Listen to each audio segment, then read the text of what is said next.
올해 초부터 가장 많이 듣는 질문이 있습니다. 내 집을 지금 사야 하는 시기인가요? 월세는 계속 오르고 전세는 매년 보증금을 더 올려달라고 하고 금리는 내려갈 듯 말 듯 애매합니다. 뉴스에서는 집값이 다시 움직인다는 말이 들립니다. 그런데 마음 한구석에서는 이 생각이 계속 맴돌죠. 지금 사면 내가 또 꼭대기 잡는 건 아닐까? 요즘 집을 사는 사람들 사실 집값을 보고 사는 게 아닙니다. 불안해서 삽니다. 전세가 또 오를까봐, 아이들 데리고 또 이사 다녀야 할까봐, 갱신 때마다 이번엔 감당할 수 있을까가 무서워서요. 그런데 이 불안은 금리나 정책보다 더 직접적으로는 내 월급과 대출 한도에서 옵니다. 오늘은 사라도, 사지 마라도 말하지 않겠습니다. 대신 이 질문을 바꿔보겠습니다. 2026년 집 문제는 오르느냐 마느냐가 아니라 버틸 수 있느냐의 문제입니다. 요즘 사람들이 이제 사도 되나? 라고 느끼는 데에는 분명한 이유가 있습니다. 금리는 더 이상 마구 올라가는 분위기가 아닙니다. 사람들은 이렇게 해석합니다. 최악은 지난 거 아닐까? 가격도 아주 크게는 아니지만 조금씩 움직이고 있습니다. 이럴 때 꼭 나오는 말이 있죠. 바닥은 지난 것 같다. 여기에 대출 규제가 더해집니다. 스트레스 DSR 같은 제도는 사람들에게 이렇게 느껴집니다.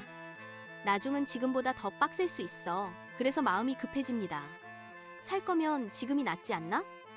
그리고 결정적으로 전세에 대한 신뢰가 예전 같지 않습니다. 집을 사는 이유가 수익에서 불안 회피로 이동하고 있습니다. 여기까지만 보면 사람들이 매수 쪽으로 기우는 건 아주 자연스러운 흐름입니다. 하지만 문제는 여기서부터입니다. 예전에는 공식이 단순했습니다. 금리 내려간다. 대출 늘어난다. 집값 오른다. 그런데 지금은 중간에 벽이 하나 더 생겼습니다. 대출의 양이 아니라 대출의 자격이 판을 가릅니다. 스트레스 DSR은 돈이 싸지면 다 같이 산다가 아니라 살 수 있는 사람만 산다로 시장을 바꿨습니다. 이 말은 곧 이런 뜻입니다. 2026년의 부동산 시장은 오른다고 해도 모두가 같이 오르기 어렵습니다. 오르는 곳만 오르고 버틸 수 있는 사람만 남습니다. 여기에 지역의 분리도 겹칩니다. 수요가 확실한 곳은 사람이 몰리고 그렇지 않은 곳은 미분양과 공실 부담이 남습니다. 지금 판은 이렇습니다. 오르는 장이 아니라 버티는 장입니다. 여기서 실제 이야기를 하나 해보겠습니다. 이건 특정 개인의 사연이 아니라 2026년에 정말 많이 보이는 사람들의 이야기입니다. 김지연 씨 40대 후반 여성입니다.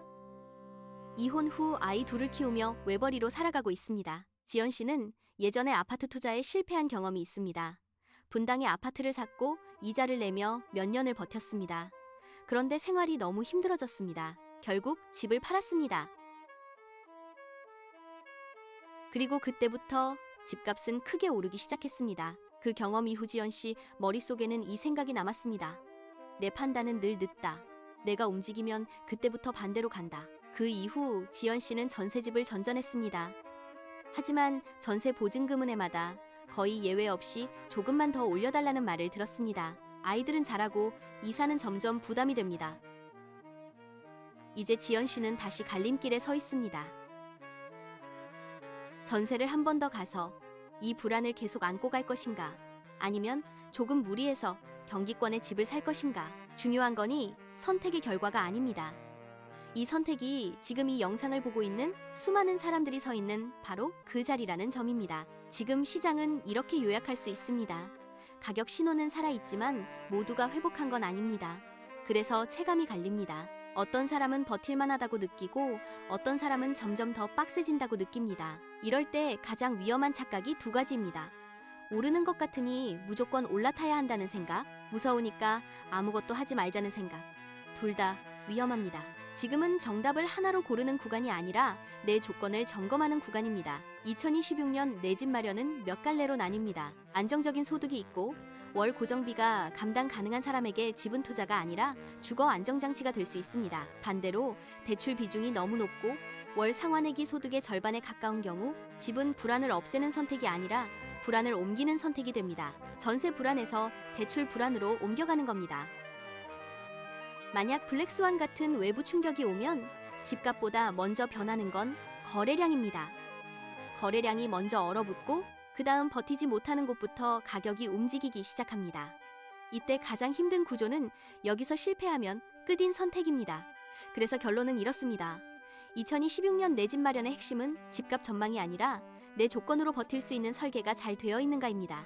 마지막으로 체크리스트 5가지만 남기겠습니다. 원리금, 관리비, 세금까지 포함한 월 고정비가 소득의 30%를 넘어가는지, 금리가 1, 2%포인트 흔들려도 잠을 잘 수 있는가, 최악의 경우 팔거나 전세나 월세로 돌릴 수 있는 구조인가, 그 지역에 사람이 남을 이유가 있는가, 이 선택이 불안을 줄이는가, 아니면 불안을 옮기는가. 여러분은 지금 집을 기회로 보고 있나요? 아니면 안전으로 보고 있나요? 그 답에 따라 같은 2026년이 전혀 다른 해가 됩니다. 이 영상이 여러분의 선택을 대신해주지는 못합니다.